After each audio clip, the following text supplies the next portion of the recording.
পরম করুণাময় মহান সৃষ্টিকর্তার কৃপায় আমরা আমাদের নবম ব্যাচের বিজনেস ল ক্লাসটা শুরু করতে যাচ্ছি। এটা আমাদের প্রথম ক্লাস। আমরা আমাদের প্রথম ক্লাসে কন্ট্রাক্ট অ্যাক্ট 1872 দিয়ে শুরু করব, কারণ এই চ্যাপ্টারটাতে আমাদের একটু বেশি সময় লাগবে। তাই যে চ্যাপ্টার একটু বেশি সময় সাপেক্ষ আমরা চেষ্টা করব ওই চ্যাপ্টারটা আগে শেষ করে ফেলার, যাতে করে পরবর্তীতে আমাদের বেশি পরিমাণ টেনশন কাজ না করে যে হ্যাঁ আমি তো শেষ করতে পারবো কিনা, কতটা সময় বাকি আছে। যেহেতু আমাদের পরীক্ষার সময় 2 মাস, দ্যাটস ওয়াই আমরা সবচেয়ে বড় চ্যাপ্টারটাকে প্রথমে ধরার জন্য চুজ করেছি। তোকে দেন আমি সকলকে আবার রিমাইন্ড করব যে হচ্ছে আপনারা সবাই একটা হাইলাইটার নিয়ে বসেন, যেটা দিয়ে আপনারা আপনাদের বইয়ের মধ্যে দাগিয়ে রাখবেন এবং পরীক্ষার আগের দিন শুধুমাত্র এই দাগানো লাইনগুলাই পড়বেন। নট অনলি পরীক্ষার আগের দিন, বাট অলসো পুরা প্রিপারেশনের জন্য আপনি শুধুমাত্র এই দাগানো লাইনটাই পড়বেন। এর বাইরে by the grace of almighty আপনাকে আর কোনো কিছু পড়তে হবে না। টু পাস প্রম্পটলি, মানে কুইকলি পাস করতে হলে আপনাকে এর বাইরে আর কোনো কিছু পড়তে হবে না। যতটুকু বলা হয়েছে জাস্ট ততটুকু বললেই যথেষ্ট। ঠিক আছে? আমার কথা কি লাউড এন্ড ক্লিয়ার শোনা যাচ্ছে? আমরা একটু সবাই রেসপন্সিভ হব। দাদা শোনা যাচ্ছে। জি ভাই শোনা যাচ্ছে। Thank you so much. আর সকলের কাছে রিকোয়েস্ট করব লিঙ্কটা আপনাদের পরিচিত যারা আছে, যারা স্ট্রাগল করতেছে এখনো পাস করতে পারতেছে না, তাদের মাঝে ছড়িয়ে দিন, যাতে করে তারা এটা দেখে উপকৃত হতে পারে। দিছি ভাই দিছি।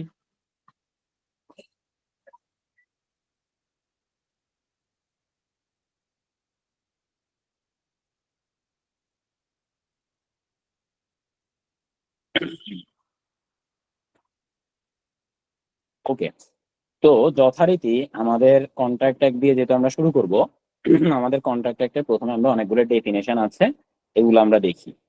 খুব মন দিয়ে বুঝবেন, যদি কোনো কিছু না বুঝে থাকেন তাহলে আমাকে সাথে সাথে জিজ্ঞেস করবেন। আমি অনেক দূরে চলে গেলে তখন জিজ্ঞেস করবেন না, সাথে সাথে জিজ্ঞেস করবেন। আসুন, কন্ট্রাক্ট অ্যাক্ট 1872-এ যে সকল ডেফিনেশন গুলো দেওয়া হয়েছে সেগুলো দেওয়া হয়েছে সেকশন 2 এর আন্ডারে। হ্যাঁ, তো এটা হচ্ছে সেকশন 2 এর আন্ডারে। কন্ট্রাক্ট অ্যাক্টের বেশিরভাগ ডেফিনেশন বা মেজর ডেফিনেশন গুলো দেওয়া হয়েছে সেকশন 2 এর আন্ডারে। ফাইন, এর পরবর্তীতে কি, এই যে আমরা যতগুলো দেখতে পাচ্ছি এ দেন হচ্ছে বি সি এভাবে করে দেখতে পাচ্ছি পাচ্ছি কি? জি ভাইয়া। হ্যাঁ, এই যে আমরা A B C D E F, তারপর হচ্ছে জি, দেন হচ্ছে এইচ আই জে, এই যে আমরা এগুলো যে দেখলাম এগুলো সবগুলো হচ্ছে সাবসেকশন। এগুলো সবগুলো কি সাবসেকশন। এটা কোনোভাবে ধারণা করবেন না যে এখানে সিরিয়াল দেখানোর জন্য A B C D E F G S I J দিছে। এটা হচ্ছে সাবসেকশন। তাহলে সেকশন 2 এর সাবসেকশন এ, সেকশন 2 এর সাবসেকশন বি, সেকশন 2 এর সাবসেকশন সি, এভাবে করে দেওয়া আছে। কেমন? এই শুধুমাত্র প্রথম পেজ থেকেও বেশিরভাগ স্টুডেন্টেরই অন্তত একটা প্রশ্ন আসতে দেখা যায় যে প্রমিজি সম্পর্কে বলা হয়েছে সেকশন 2 এর সাবসেকশন কততে, কিংবা প্রমিজি সম্পর্কে কন্ট্রাক্ট অ্যাক্টের নিচের কোন সেকশনে বলা আছে। তারপর হচ্ছে সিজেস, মানে কোন একটা কন্ট্রাক্ট সিজ করা হবে, ভয়েড কন্ট্রাক্ট, ভয়েডেবল কন্ট্রাক্ট নিচের দিকে আছে, এগুলো কত নাম্বার সাবসেকশনে বা সেকশনে বলা আছে। সো এটা খুবই ইম্পর্টেন্ট, কোনোভাবেই এগুলো মিস দেওয়া যাবে না। এবার আসুন, যদি ছোট লাগে আমরা বলবেন, হ্যাঁ, স্ক্রিন আর কি। Okay, section 2 of the contract act defines, তাহলে সেকশন 2 এর কন্ট্রাক্ট অ্যাক্টে ডিফাইন করা হয়েছে কি? ডিফাইন করা হয়েছে when one person signifies to another his willingness to do or to abstain from doing anything। তার মানে যখন একটা ব্যক্তি তার নিজের যে ইচ্ছাটা আছে এটা আরেকজনকে বলে, টু অ্যানাদার হিজ উইলিংনেস, তার ইচ্ছাটাকে, টু ডু অথবা নট টু ডু, তার মানে কোনো কিছু করার ইচ্ছা প্রকাশ করতে পারে, আবার কোনো কিছু না করার ইচ্ছা প্রকাশ করতে পারে। ঠিক আছে? To abstain from doing anything with a view to obtain the assent of that other, অর্থাৎ যাতে করে ওই ব্যক্তির সম্মতি পায়, to such act or abstinence, অর্থাৎ ওই কাজটা করার জন্য অথবা না করার জন্য, he is said to make a proposal, অর্থাৎ সে যে কাজটা করছে এটাকে প্রপোজাল বলা হয়। আর proposal is also known as offer, প্রপোজালকে অফারও বলা হয়। উদাহরণ কি? ধরুন আপনি কোন একজনের সাথে আপনার রিলেশনশিপ আছে, এখন তাকে বলছেন যে আচ্ছা চলো আমরা বিয়ে করি। তো এখানে আপনি বিয়ে করার কথা বলছেন, তো চলো আমরা বিয়ে করি এটা তাকে কেন বলছেন? তার থেকে সম্মতি পাওয়ার জন্য। তো সম্মতি পাওয়ার জন্য আপনি বিয়ে করতে চাইছেন, so it will be considered as proposal বা অফার। এবার ধরেন সে আপনাকে, আপনি তাকে বলছেন যে বিয়ে করি, এখন ধরেন সে বলছে না না না আমি এখন আসলে পড়ালেখা করতে চাই, এই করতে চাই, ওই করতে চাই, চলো আমরা আরো 4 বছর পরে বিয়ে করি। ঠিক আছে, এখন এটা সে এবার আপনার কাছে বলছে যে চলো আমরা 4 বছর পরে বিয়ে করি, তাহলে এখন বিয়ে করব না, চলো আমরা এখন বিয়ে না করি। তো এখন চলো আমরা এখন বিয়ে না করি, এটা কি প্রপোজাল? না। না ভাইয়া। না ভাই। আচ্ছা, প্রথম কথা হচ্ছে চলো আমরা এখন বিয়ে না করি, এটাও প্রপোজাল, এটাও কি প্রপোজাল। প্রপোজাল? ঠিক আছে। হ্যালো, আসসালামু আলাইকুম, আমি ক্লাস নিচ্ছি। হ্যালো, হ্যাঁ শুনতে পাচ্ছেন? হ্যাঁ। হ্যাঁ ভাই ওকে, শুনতে পাচ্ছি। তার মানে আমি কোনো কিছু করার জন্য কিছু জানতে চাইলে সেটাও প্রপোজাল, কোনো কিছু না করার জন্য সেটা জানতে চাইলে ওটাও প্রপোজাল। ক্লিয়ার? মানে দোনো দিক থেকে প্রপোজাল। এক্স্যাক্টলি।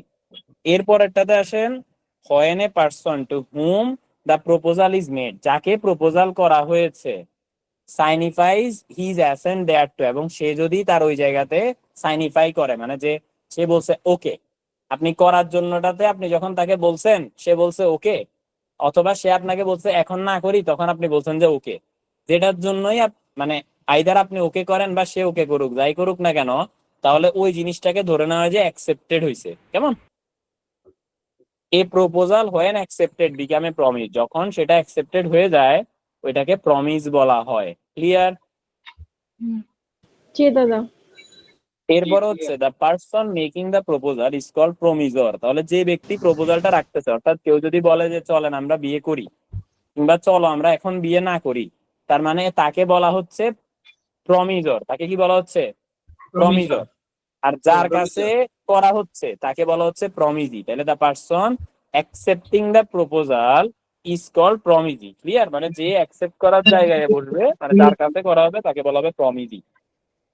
এরপর আসেন, when at the desire of the promisor, যখন প্রমিজরের ইচ্ছায়, the promisee or any other person has done or abstain from doing or does or abstain from doing or promises to do or to abstain from doing something, such acts or abstinence or promise is called a consideration for the promise. আচ্ছা, এটা মানে কি একটু বোঝাচ্ছি।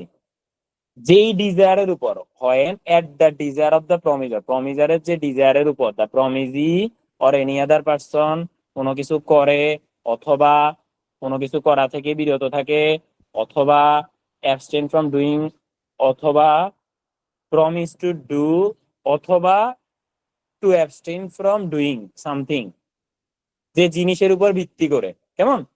তো ওইটাই হচ্ছে such act or abstinence or promise is called consideration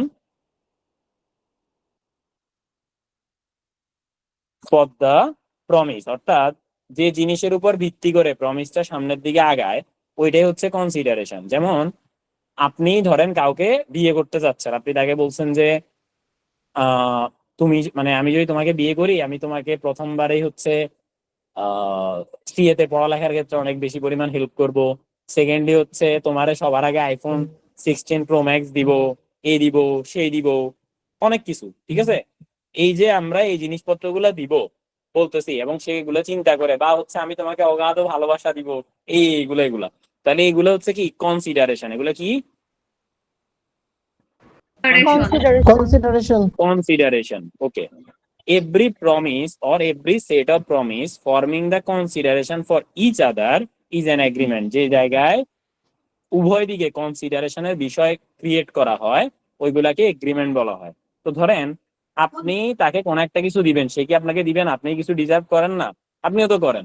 আপনি চাইতেছেন শান্তি, যাতে করে আপনি তাকে নিয়ে শান্তিতে থাকতে পারেন। তো এই শান্তিটাও তো একটা বিষয়। তো তাইলে আপনি তারা কিছু দিতেছেন, আপনি তার থেকে শান্তি চাইতেছেন, তো তার মানে কি দুই দিকেই কনসিডারেশনের বিষয় আছে। তো এই জায়গাতে যেটা ক্রিয়েট হয় সেটাকে বলা হচ্ছে এগ্রিমেন্ট। এরপরে কি বলছে? Promise which form the consideration or part of consideration for each other are call reciprocal promise. তার মানে যেই জায়গাতে কনসিডারেশন অথবা কনসিডারেশনের পার্ট ক্রিয়েট করে এক মানে উভয়ের জন্য, সেই জায়গাটাকে রেসিপ্রোকাল প্রমিস বলে। তার মানে যে জায়গাতে উভয়ের কনসিডারেশনের বিষয়বস্তু আছে ওইগুলাই হচ্ছে রেসিপ্রোকাল প্রমিস। এরপরে an agreement not enforceable by law is said to be void. Very important question. এখন যেটা বলতেছি an agreement not enforceable by law is said to be void, এটা আমি প্রয়োজনে লাল কালি দিয়ে দেখাচ্ছি। an agreement not enforceable by law is said to be void, তার মানে কোনো একটা এগ্রিমেন্ট কখন হবে? যখন দুই দিকে সম্মতি থাকবে তখন। তো এখন যদি এই জিনিসটা যদি ল এর দ্বারা এনফোর্সেবল না হয়, মানে ল যদি এটাকে ভ্যালিড না বলে, তখন সেক্ষেত্রে সেটা ভয়েড হয়ে যাবে। ফর এক্সাম্পল, আপনি কোনো একজনের সাথে খুন করার জন্য কন্ট্যাক্ট করছেন, ঠিক আছে? কন্ট্রাক্ট হবে না, মানে খুন করার জন্য তাকে সুপারি দিচ্ছেন। এই যে আপনি খুন করার জন্য সুপারি দিলেন, এই খুন করার এটা কি লতে লিগ্যাল? ল কি এটাকে সাপোর্ট করে কাউকে মেরে ফেলাটাকে? না ভাইয়া। না, করে না। তো দ্যাট মিনস হচ্ছে এটা ভয়েড। কেমন? এরপরে হচ্ছে an agreement enforceable by law is contract, তো যেটা যে এগ্রিমেন্টটা ল এর দ্বারা এনফোর্স করা যায় ওইটাই হচ্ছে কন্ট্রাক্ট। এরপরে কি an agreement which is enforceable by law at the option of one or more of the parties thereto, যে এগ্রিমেন্টটা ল এর দ্বারা এনফোর্সেবল তবে সেটা কারো কারো মানে কেউ কেউ এটা সাপোর্ট করে, more of the parties thereto, but not at the option of all other or others is called voidable contract. That means ধরেন এই যে আমাদের দেশে রিসেন্টলি একটা বিভিন্ন জায়গায় দেখছেন না, শরীফ থেকে শরীফা, তারপর ছেলে ছেলে বিয়ে করে ফেলতেছে, মেয়ে মেয়ে বিয়ে করে ফেলতেছে, বিভিন্ন জায়গায় হচ্ছে না এরকম? রিসেন্টলি হচ্ছে। জি ভাইয়া, হচ্ছে। হ্যাঁ, এখন এটা কি সবাই সাপোর্ট করে? না, কেউ না কি দাদা। সাপোর্ট করে? কিছু সংখ্যক মানুষ তো করে। কিছু তো করে, তাই না? তার মানে কিছু করে কিছু করে না, এরকম সিচুয়েশন। লতে কি এটা করার বিধান আছে? লতে কি বলছে যে এটা করা যাবে না? ল থেকে এমন কিছু বলছে যে এটা করা যাবে না? বলছে? কথা বলেন। বলে এটা নাই। abnormal লতে এখনো situation এগুলা হয়েছে। কিছু বলে নাই, রেস্ট্রিকশন দেয় নাই। করা যাবে এটাও বলে নাই, করা যাবে না এটাও বলে নাই, ঠিক আছে? তো তার মানে যখন এরকম কোনো ঘটনা ঘটে যেটা কিনা কিছু পক্ষ এটাকে সাপোর্ট করে কিছু পক্ষ এটাকে সাপোর্ট করে না, তখন সেক্ষেত্রে ওই জিনিসগুলোকে ভয়েডেবল কন্ট্রাক্ট বলে। ভয়েডেবল মানে এখনো পর্যন্ত এটা কন্ট্রাক্ট, কিন্তু সেটা হইতে পারে যে বাতিল যোগ্য পরবর্তীতে যদি কোনো কারণে লতে বলে দেয় যে না এই জিনিস আমরা আর মানি না, এটা চলবে না, তখন সেক্ষেত্রে এটা ভয়েড কন্ট্রাক্ট হয়ে যাবে। আর যতক্ষণ না পর্যন্ত লতে এটাকে ভয়েড করতেছে তার আগ পর্যন্ত এটা ভয়েডেবল হবে। তাহলে কোনগুলা ভয়েডেবল হবে না? যেটাকে সবাই সাপোর্ট করে। এখন একটা ছেলে আর একটা মেয়ে বিয়ে করছে, এটাকে কি সবাই সাপোর্ট করবে নাই করবে না? করবে করবে। তাই না? আবার দেখা গেছে অনেক সময় কি হয়, ধরেন এটাকে কি বলে, ইন্টারকাস্ট ম্যারেজ যেটাকে বলে আর কি।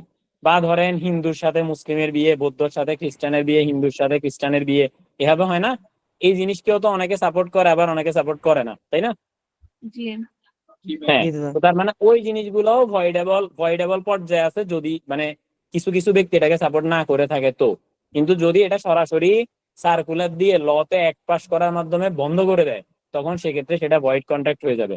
তার আগ মানে তার পূর্ব অবধি সেটা থাকবে কি ভয়েডেবল কন্ট্রাক্ট। ক্লিয়ার? তো বুঝতেছি আমরা? হ্যাঁ দাদা, বুঝতেছি।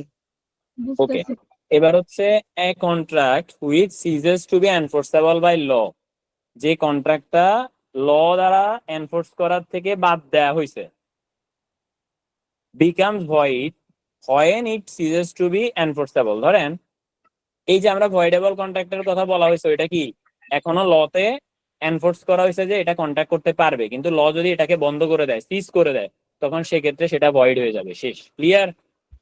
এই যে লাস্টের যে জি এইচ আই জে, চারোটা ইম্পর্টেন্ট, চারোটা থেকে অনেকের প্রশ্ন আসে, ঠিক আছে?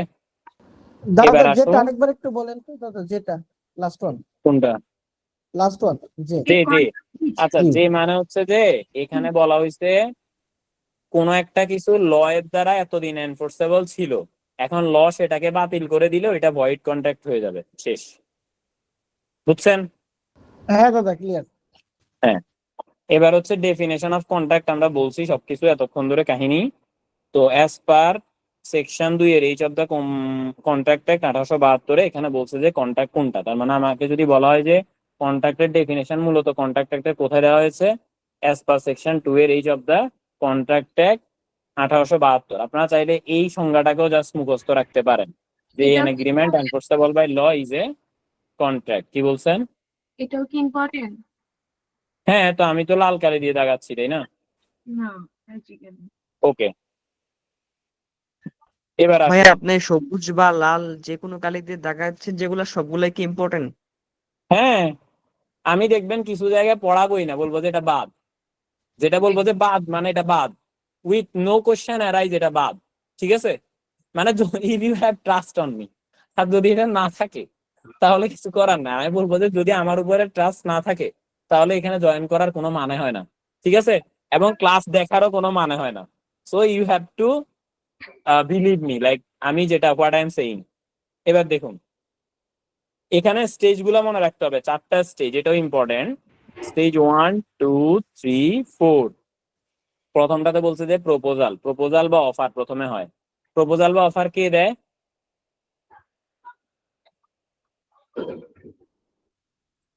বলেন না, আজকেই তো পড়াইলাম। প্রমিস। প্রমিজর, প্রমিজর আগের পেজে পড়ালাম না? ওকে, এরপরে ওই জি ভাইয়া জিনিসটা যখন অ্যাকসেপ্ট করে, কে অ্যাকসেপ্ট করবে? প্রমিজি। প্রমিজি। প্রমিস। সেটা অ্যাকসেপ্ট করার পরে তখন সেটা হয়ে যায় কি? প্রমিস। এবার প্রমিস থেকে যখন এখানে forming consideration for each other, দোনো দিকের কনসিডারেশন থাকে, তখন সেক্ষেত্রে এটা হয়ে যায় কি? এগ্রিমেন্ট। এবার যখন ওই এগ্রিমেন্টটা যদি ল এর দ্বারা যদি এনফোর্সেবল হয় তখন সেটা কন্ট্রাক্ট হয়। আর যদি ল এর দ্বারা এনফোর্সেবল না হয় তাহলে এটাকে কি বলে? কন্ট্রাক্ট। হ্যাঁ, ল এর দ্বারা এনফোর্সেবল না হইলে এটাকে কি বলে? ভয়েড এগ্রিমেন্ট বলে। এটা কি বলে? Void agreement. ঠিক আছে, ক্লিয়ার? জি কথা ভাইয়া ঠিক ক্লিয়ার। বুঝা গেছে? হ্যাঁ হ্যাঁ, দাদা ক্লিয়ার। এবার আবার ল এর দ্বারা এনফোর্সেবল হইছে, আবার একটা সময় পরে ল বলছে এটা এনফোর্সেবল হবে না, তখন এটাকে কি বলে? ভাইয়া লয়ের দ্বারা এনফোর্সেবল হইলে কি ভয়েডেবল বলা যাবে? না, ল এর দ্বারা এনফোর্সেবল হইলেও ভয়েডেবল হয়, কারণ এখনো তো সেটা ভয়েড হয় নাই।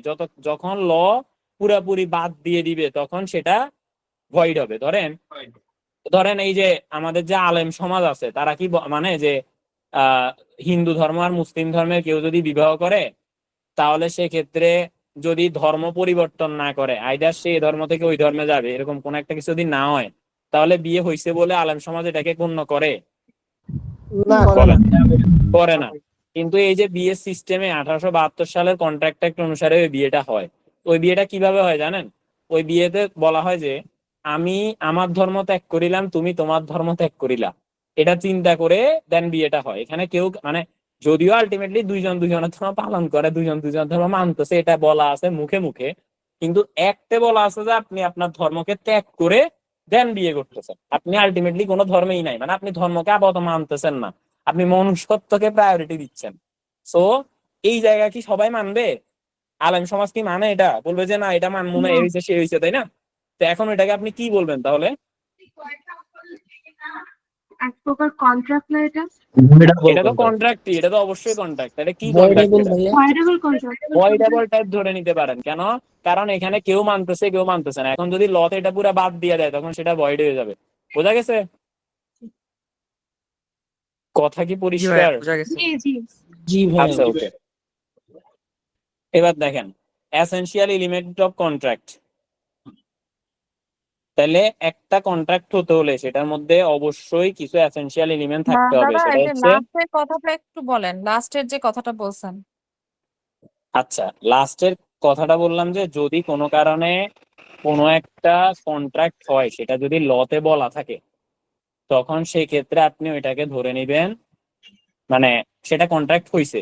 কিন্তু ওই কন্ট্রাক্টটা যদি কিছু লোক মানে কিছু লোক না মানে তখনও সেটা যেহেতু লতে বলা আছে তাই ওইটাকে আপনি ভয়েডেবল ধরে নিবেন, কিন্তু ভয়েড ধরবেন না। যখন ল থেকে ওই জিনিসটাকে বাদ দিয়ে দিবে তখন আপনি ওইটাকে ধরবেন ভয়েড। বুঝছেন? তাহলে আমরা এনফোর্সেবল কোনটাকে বলবো এটার মধ্যে? ওই যে তার মানে দুইটা জিনিসই এনফোর্সেবল। একটা হচ্ছে মানে আপনার যদি হুম এনফোর্সেবল মানে যেটা কি লিগ্যাল, মানে কন্ট্রাক্ট কোনটাকে বলবো, এনফোর্সেবল বাই ল, এটাই তো না? হুম হুম হুম হ্যাঁ, দুইটা জিনিসকে আপনি এনফোর্সেবল বাই ল ধরবেন। একটা হচ্ছে ডিরেক্ট যেটাকে শুধু কন্ট্রাক্ট বলবো সেটা, আর একটা হচ্ছে হুম ভয়েডেবল কন্ট্রাক্ট বলবো সেটা। ভয়েডেবল কন্ট্রাক্টও কিন্তু এনফোর্সেবল বাই ল, ঠিক আছে? আচ্ছা শুধুমাত্র ভয়েড কন্ট্রাক্টটা এনফোর্সেবল বাই ল না, ক্লিয়ার? আচ্ছা হ্যাঁ ঠিক আছে দেখেন। আর যখন লতে ওই ভয়েডেবল কন্ট্রাক্টটাকেও বাদ দিয়ে দিবে, ধরেন আলেম সমাজ অনেক মানে আন্দোলন শুরু করছে যে আমরা এটা মানবো না, মানি না, এরপরে হচ্ছে কি সরকার এই জিনিসটাকে ক্যান্সেল করেছে, বলছে না এই ধরনের বিবাহ টিবাহ বাংলাদেশে হবে না, শেষ। তো এরপর থেকে এই জিনিসটা কি হয়ে যাবে, ভয়েড কন্ট্রাক্ট হয়ে যাবে, বুঝছেন? ওকে হ্যাঁ হ্যাঁ, এখন আরো একটা কথা বলি, আপনাদের কি মনে হয় আলেম সমাজ যদি এ কথা বলে তাহলে কি এটা বাতিল হয়ে যাবে বা যাওয়ার চান্স আছে? বলেন তো উত্তর কি? না যদি ল সেটা করে তাহলে মানে ল কি সেটা করবে? আপনার কি মনে হয়? না। না এটা করবে না। আচ্ছা, কেন করবে না এটাও বলতেছি। কারণ হচ্ছে যারা কিনা এই ধরনের বিবাহ বন্ধনে আবদ্ধ হয় তারা দেখবেন আতিপাতি লোক না, মানে তারা এক একজন বড় লেভেলের বুদ্ধিজীবী টাইপের লোক, বুঝছেন?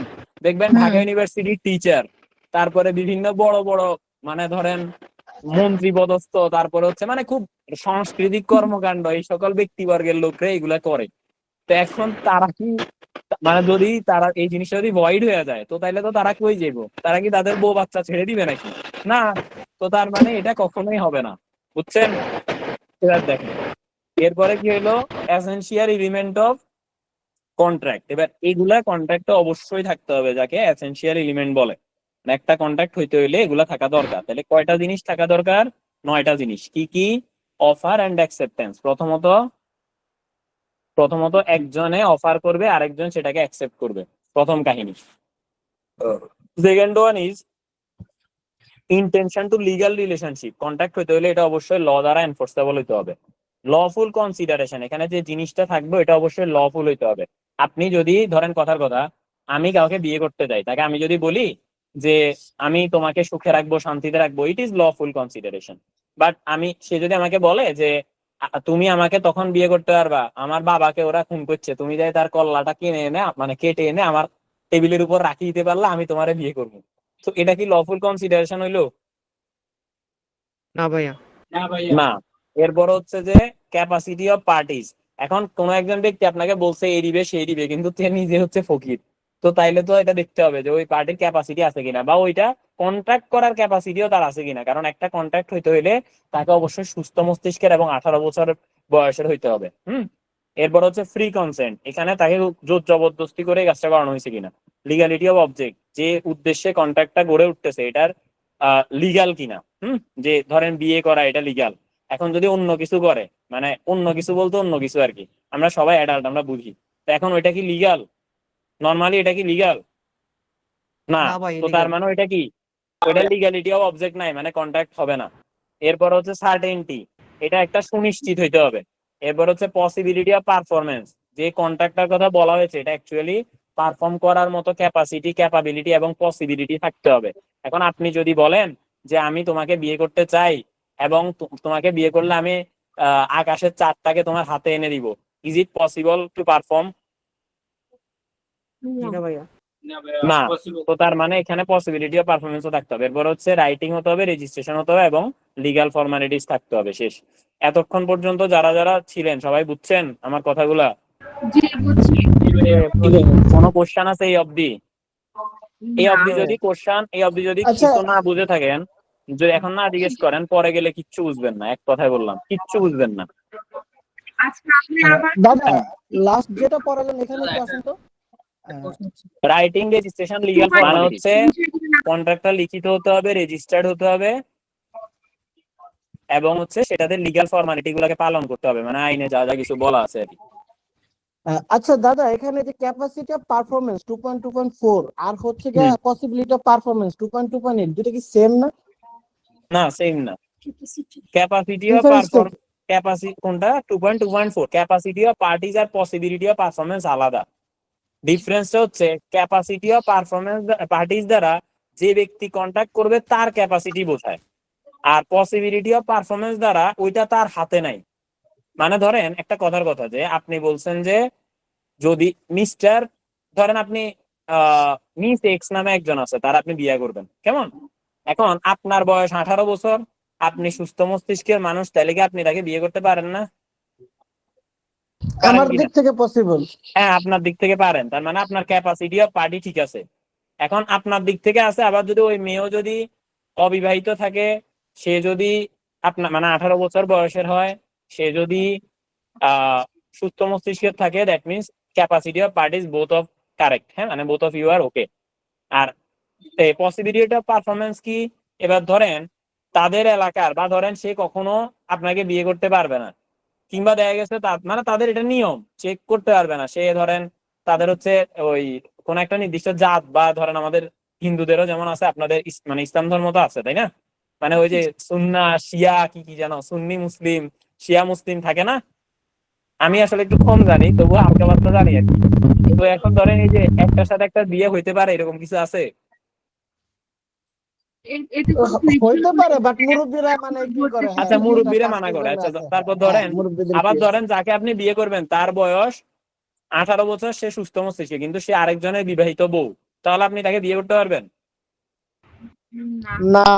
না? তাহলে তার তো ক্যাপাসিটি অফ পার্টি আছে, কিন্তু পসিবিলিটি অফ পারফরমেন্স কি আছে? না না। না। বুঝছেন এবার? জি হ্যাঁ বা দাদা আপনার দিক ক্লিয়ার। থেকে আছে, তার দিক থেকে নাই, মানে একজনের দিক থেকে আছে আরেকজনের দিক থেকে নাই, তো তাহলে ক্যাপাসিটি অফ পার্টি থাকলেও অনেক সময় পসিবিলিটি অফ পারফরমেন্স নাও থাকতে পারে। আপনার ধরেন 1 লাখ টাকা আছে, আপনি এটা দিয়ে একটা দামি ঘড়ি কিনতে চান, এখন ওই ঘড়ির দোকানে আছে 1 পিস, এখন তাড়াতাড়ি করে আপনার বউয়ের জন্য কিনবেন, আর আমি আমার বউয়ের জন্য কিনবো, মানে যাই হোক আমাদের কারোই বউ নাই, আপনার আছে? আমার নাই যদিও। আপনার আছে? হ্যালো? নাই নাই নাই। আচ্ছা নাই, ওকে, ধরেন কারোই নাই, তো গার্লফ্রেন্ডও আমার নাই, হয়তো আপনার আছে, যাই হোক। তো এখন আপনি আগেই কিনতে চাইতেছেন, আর আমি হয়েছি আগামীতে যে আসবে তার জন্য আমি কিনতে যেতেছি, এখন তাড়াতাড়ি করে গিয়ে যদি আমি কিনে ফেলি, তাহলে আপনি আপনার ক্যাপাসিটিও পার্টি আছে, আপনার টাকা আছে, কিন্তু আপনি কি ওই জিনিসটা আর কিনতে পারবেন? কারণ জিনিসটা আমি কিনে ফেলছি, তাই না? না পসিবল না কেনা। এক্স্যাক্টলি। এবার বুঝছেন দুইটা পার্থক্য? হ্যাঁ দাদা ক্লিয়ার। ওকে, এবার আসেন, all contract are agreement, but all agreement are not contract. তার মানে এখানে বলা হয়েছে যে যত হ্যালো, দাদা অঞ্জন শাহ ওই যে কিছু বলবেন? আপনার হচ্ছে ডিফিনিশন আয় আর যেটা যদি একবার যদি আরেকবার বোঝাইতেন কনফিউশন হয়ে গেছে। আচ্ছা, এটা আমি আজকের জন্য কনসিডার করতেছি, নেক্সট টাইম আর করবো না, কারণ আই আর জে কিন্তু এখানে বোঝানোর বিষয় না, আই আর জে যখন ওইখানে ছিলাম তখন বোঝানোর বিষয় ছিল। যাই হোক, বলছেন আজকের জন্য কনসিডার করা হচ্ছে, নেক্সট টাইম যখন যেটা বুঝবেন না সাথে সাথে জিজ্ঞেস করবেন। সাথে সাথে আপনি এখানে যদি ফ্রি ক্লাসও করে থাকেন তাও আপনি জিজ্ঞেস করতে পারেন, আপনি যদি পেইড মেম্বার হন তাও জিজ্ঞেস করতে পারেন, আমি রাগ করবো না। কিন্তু আমি অনেক দূরে চলে গেলে, তখন ব্যাক আসলে তখন আমার খুব খারাপ লাগে। কেন? একটা মজার উদাহরণ দেই, কারণ তাহলে ওই ধরেন এই কি বলবো, এই গুরু গম্ভীর কথাটা হালকা হয়ে যাবে। সেটা কি মজার উদাহরণ?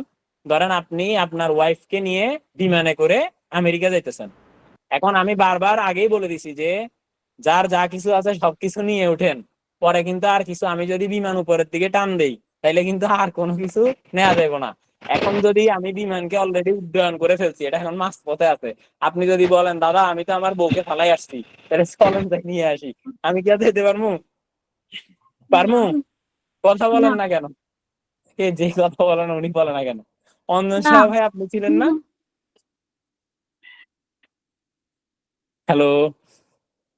আচ্ছা ঠিক আছে। হ্যালো দাদা, হ্যাঁ, তো তার মানে হচ্ছে কি, আমরা আমাদের যা কিছু আছে সকল কিছু আমরা বিমান উড্ডয়নের আগেই বলে নিব যে ভাই আমি এটা এটা ফেলে আসছি। আর যদি আপনার ইন্টেনশন থেকে আসলে আপনি তারা চান না নতুন আরেকজনকে নিবেন, তাহলে তো আপনি আগে থেকে বলবেন না, স্বাভাবিক ব্যাপার। ঠিক আছে, আসেন একটু মজা করলাম, এবার আবার বুঝাচ্ছি। দেখেন, আই আর হচ্ছে যে an agreement which is enforceable by law। ধরেন কোন এগ্রিমেন্ট, সেটা যদি ল এর দ্বারা এনফোর্সেবল হয়, at the option of one or more parties thereto, but not at the option of the other or others। মানে যখন ল এর দ্বারা কোন একটা কিছু এনফোর্সেবল, কিছু ব্যক্তি এটাকে মানে কিছু ব্যক্তি এটাকে মানে না, তখন এটাকে ভয়েডেবল কন্ট্রাক্ট বলে। আর যখন লতেও এটাকে বাদ দিয়ে দিবে তখন সেটা ভয়েড কন্ট্রাক্ট হয়ে যাবে, শেষ। আইতে বলা আছে ভয়েডেবলটা, যেতে বলা আছে ভয়েডেডটা। বুঝছেন ভাই? না বুঝলে আবার বলেন যে বুঝি নেই। ওকে দাদা বুঝছি। আমি যে ধর্মের কথাটা বললাম, যে বিভিন্ন ধর্মের বিয়ের কথা, এটা তো আইনে আছে না? তো এটা তো সবাই মানে না, তাই না? দেখা যাবে আপনার ঘরের লোকে মানে না। আপনি আপনি হিন্দু না, সাহা তো নাকি? এমন ধরেন আপনি হ্যাঁ একটা দাদা। মুসলিম মেয়েকে বিয়ে হ্যাঁ করে দাদা। ফেলছেন, ধরেন। এটা একটা উদাহরণ হিসেবে দিলাম। কারণ আপনার ঘরের মানুষজন মানবো বলেন তো? হ্যালো, কথা বলেন। না, নর্মালি মানবে না, নর্মালি মানবে না। আচ্ছা ধরেন নর্মালি মানবে না, পরে মানবে কিনা ওটা নিশ্চয়তা নাই। তো এখন বিষয়টা হচ্ছে যে এই যে ধরেন, কিন্তু আপনি আর যে বিয়ে করছেন তারা দুইজন তো একজন একজনের মানে নিছেন, তাই না? নিছেন না? হ্যাঁ। কি হইলো? হ্যাঁ। এখন এই পর্যন্ত যেহেতু কেউ এটাকে মানে, কিন্তু লয়ের দ্বারা এনফোর্স করা আছে যে বিয়েটা হইছে, সো এটা ভয়েডেবল কন্ট্রাক্ট, যেহেতু কেউ কেউ এখনো এটাকে মানে না। তো যদি লতেও সেটাকে বলে দেয় যে না, এই ধরনের বিয়ে শাদী হবে না বাংলাদেশে, এগুলো বাদ, তখন সেটা ভয়েড কন্ট্রাক্ট হয়ে যাবে। এটা হচ্ছে যেতে বলা আছে। কেমন বুঝছেন? ওকে দাদা, জি বুঝছি। বুঝছি কথা দাদা। বলতে হবে ভাই, আপনি কোথায় আছেন? আমি তো আপনার কথাই শুনি না। হ্যাঁ, এবার দেখেন, এরপর আসেন all contractor agreement but all agreement are not contract. এটা মনে রাখা সহযোগী হচ্ছে, আমরা ছোটবেলা পড়ছিলাম না যে সকল লেনদেনই ঘটনা, কিন্তু সকল ঘটনাই লেনদেন নয়। পড়ছি ছোটবেলায়?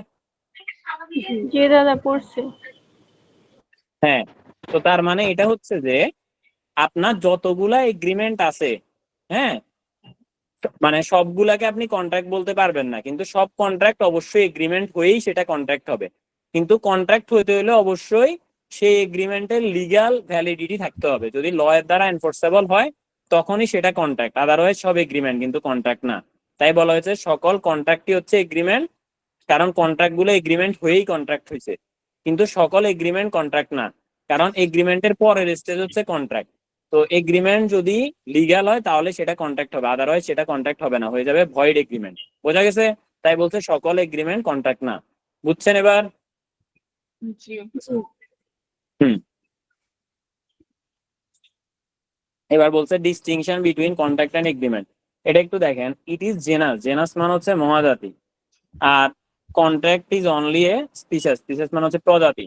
মানে মহাজাতির মধ্যে ক্ষুদ্র একটা অংশ হচ্ছে কন্ট্রাক্ট। মানে অনেকগুলা এগ্রিমেন্টের মধ্যে থেকে কিছু কিছু রিকোয়ারমেন্ট ফিল করতে পারলে ওইগুলা কন্ট্রাক্টের মর্যাদা পায়। ক্লিয়ার? জি। ওকে, এবার আসুন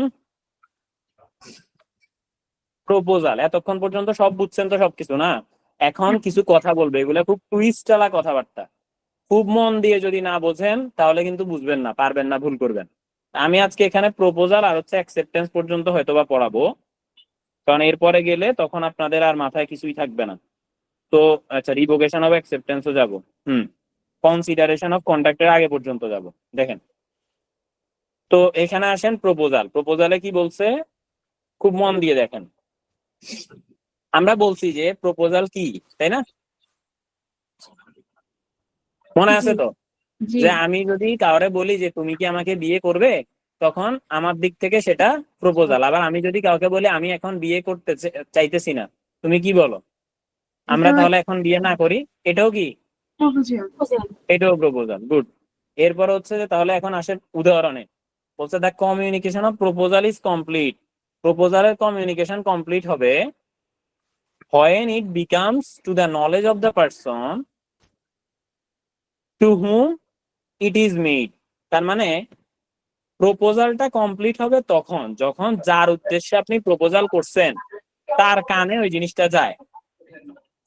তার মানে কি, ধরেন আমি একটা মেয়েকে প্রপোজ করছি, এখন এই প্রপোজ করার সময় আমি কোনো একজনের হেল্প নিছি।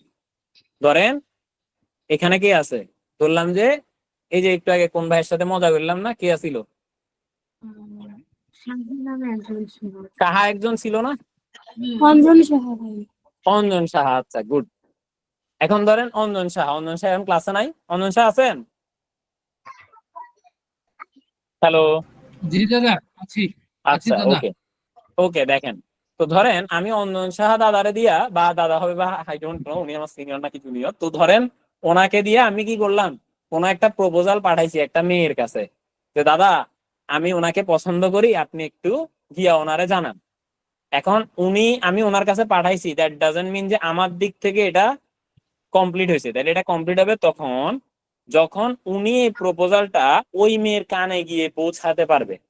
ওই মেয়ের কানে গিয়ে পৌঁছানোর পরে তখন সেটা কি হবে, কমপ্লিট হবে। কেমন, এটা ক্লিয়ার? আমি প্রপোজ করে দিছি তাইলে কমপ্লিট না, ওই মেয়ের কানে গিয়ে পৌঁছাইলে তখন সেটা কমপ্লিট। বোঝা গেছে? হ্যাঁ বোঝা গেছে দাদা। একটু বুঝছেন? ওকে, এবার আসেন অ্যাকসেপ্টেন্স। অ্যাকসেপ্টেন্স মধ্যে দুই দিকের থেকে কমপ্লিট হওয়ার বিষয় আছে। প্রপোজাল একবারই কমপ্লিট হয়, কিন্তু অ্যাকসেপ্টেন্স দোনোজনের দিক থেকে কমপ্লিট হওয়ার বিষয় আছে। খুবই গুরুত্বপূর্ণ, এটা খুবই গুরুত্বপূর্ণ। দেখেন কেন খুবই গুরুত্বপূর্ণ। অ্যাজ এগেইনস্ট দ্য প্রপোজাল, মানে প্রপোজালের দিক থেকে। প্রপোজাল মানে কি, আমার দিক থেকে। তো এখানে মনে রাখবেন এই উদাহরণে আমি হইছি প্রপোজ করতেছি, আর কারে দিয়ে প্রপোজ করাই দিছি আমি, অঞ্জন সাহারে দিয়া। আর কোন একজন XYZ কোন একজন ব্যক্তি হবে, মানে তার কাছে প্রপোজালটা যাবে আর কি। Okay fine. এবার জি ধরেন ভাই। এই যে এখন এখানে প্রপোজার কে আমি, আর অ্যাকসেপ্টর কে ওই মেয়ে, ঠিক আছে না? একটু তো আমরা বুঝছি, আগেই পড়াইছিলাম, মনে আছে? জি।